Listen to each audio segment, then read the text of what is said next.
Hello, this is Mark from Skywagons University doing another video. This one is about, someone asked us on the comments thing, can you compare a 172 with a 182? And if you think about that, it's actually a very good question. So we've got one of each.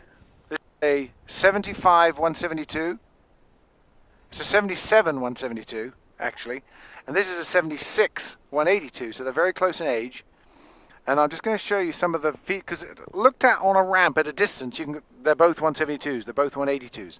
The first thing you'd notice is a 182 is always a constant speed prop. So you can see it's got a round hole in its spinner, and obviously there's enough room on the blades for them to move, so you can see a constant speed.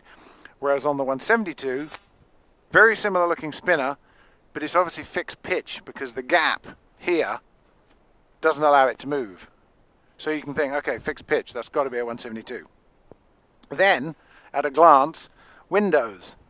These late 172s have got this sort of little shoulder to the rear window, and 182s never have that.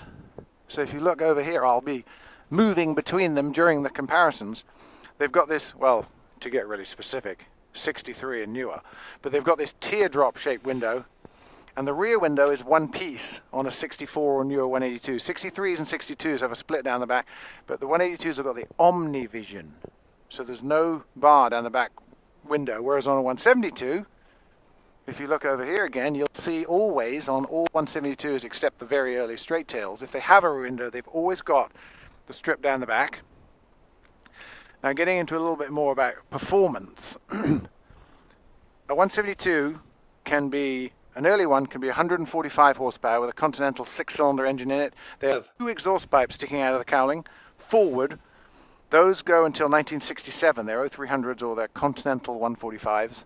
And then that's 145 horsepower. Then in 1968, they're 150 horsepower 4-cylinder Lycoming 0320s. They go up until 1976. Then 1977 and newer is the H2AD 4-cylinder Continental. And those are 160 horse, and then in 81 to 86 they're also 160 horse, but they're not the H2AD, and they're Lycoming 4 cylinders. So Continental ends in 67, Lycoming starts in 68 and goes right through to the end, but they're always 150, 145, 150, 160 horse, and then the new ones, the 96, 97 and newers, they're all 180 horse, and just like this is a 180 horse, but that's just incidental to this video, this would have been a 160 horse H2AD engine in it. On 182s, from 56 to 86, the full 30-year production run before they had 10 years off, they all had Continental 0470s in them. 6-cylinder, 230 horsepower. And so these were always 230, and the 172s varied, so these could have as much as 80 more horsepower, or 60 if it's a 180 horse, but 80 more horsepower in a 182. 182s also have cowl flaps, and if you look on the 172, there is no cowl flaps, and while we're looking at the 172, you can see the configuration of its landing lights. There's two above an air filter. It can be one above an air filter, but it's always like that on the 172s that have rear windows in this kind of generation, the ones we're looking at. 182s is a lot more like a 185 or a 180, even 206s. They have the air filter between the landing lights, and these happen to be LED. Both of these planes have modifications which aren't really that relevant to this video, but you can see it has much larger tires. That's not stock. These would have had a 505 nose wheel each, and they would have had 606 main tires each. This one's got an 800 and a couple 850s on it, so that's not standard, and that nose wheel is not standard either. It would be just a normal fork like on the 172. They share the same gear. A major consideration in 182s of this year is the width of the cabin. The cabin is 5 inches wider. The seats are the same distance from the door on both sides, but you have a 5-inch gap between them. You'll sometimes see like a map tidy or a cubby box in between there. But that extra width, 5 inches, sometimes is significant. They have same wingspan, except for the 5 inches. So the same wing, but it's a 5-inch bigger wingspan because the cabin's fatter. Weight carrying capability.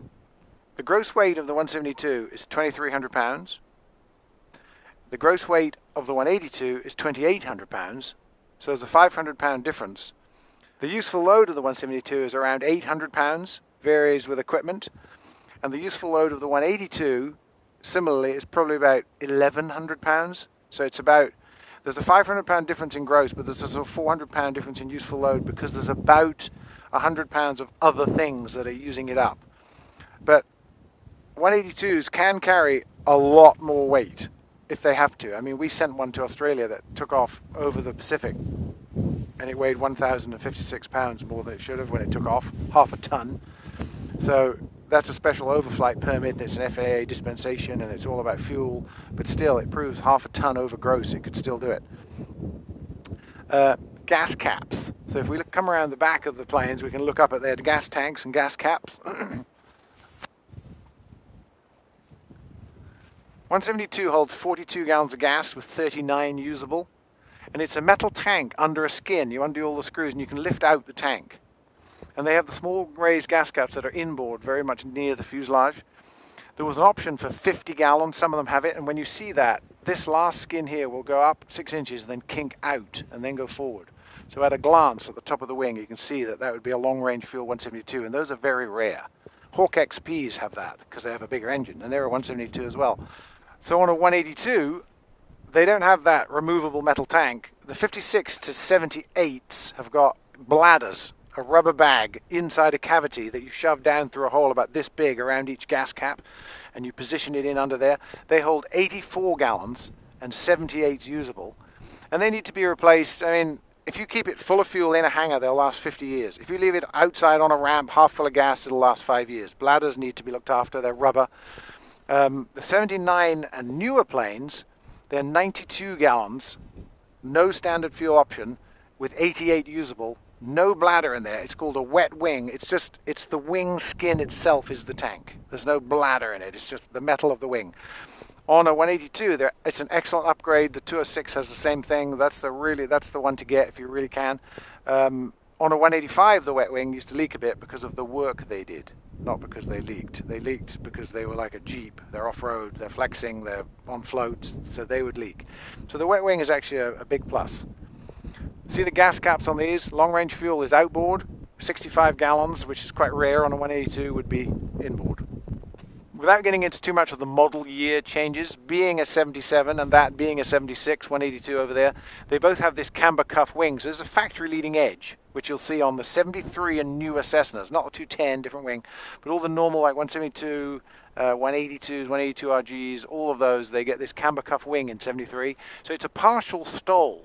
So they're actually very good stole both years. I mean, that's been set up as a bush plane. This plane too, look, it's got a cuffed wing, VGs on it, vortex generators. They keep the boundary layer on the top of the wing. So there's a lot of mods and upgrades you can do, but you can age the plane by some of the characteristics on it. But both of these have the same wing, same square footage, same aileron, same flap as each other in these years because they're so close. Some people mistake a 172 for a 182 because it has this long ventral fin on it, but they actually changed. See, that one has it too. But the earlier planes, they end sooner, especially the Continental planes. So if you see a short one, it could still be a 172 or 182. So they got this long ventral fin in both models. They kind of, year to year, they stayed the same. Fuel burn.